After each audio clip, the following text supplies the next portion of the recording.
প্রিয় ভাইরা, আসসালামু আলাইকুম ওয়া রাহমাতুল্লাহি ওয়া বারাকাতুহু।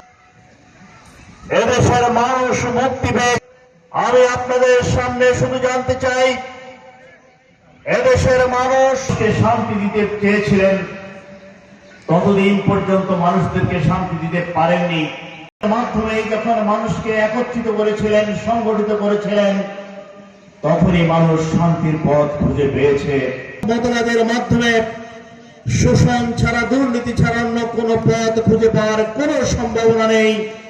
সারা নবী মুহাম্মদুর রাসূলুল্লাহ সাল্লাল্লাহু আলাইহি ওয়াসাল্লামকে এই বিপ্লবী ঘোষণা দিয়ে প্রেরণ করেছিলেন।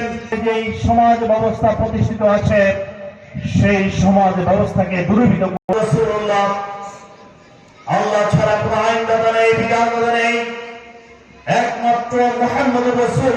আল্লাহর আইন ছাড়া কোন মানুষের আইনকে মানি না। এটা দ্বারা স্পষ্ট হয়েছে যে আমাদের রাষ্ট্র একমাত্র আল্লাহর আইনের মাধ্যমে ঘোষণা দিয়েই আমরা নিজেদেরকে মুসলিম বলে পরিচয় দিয়েছি।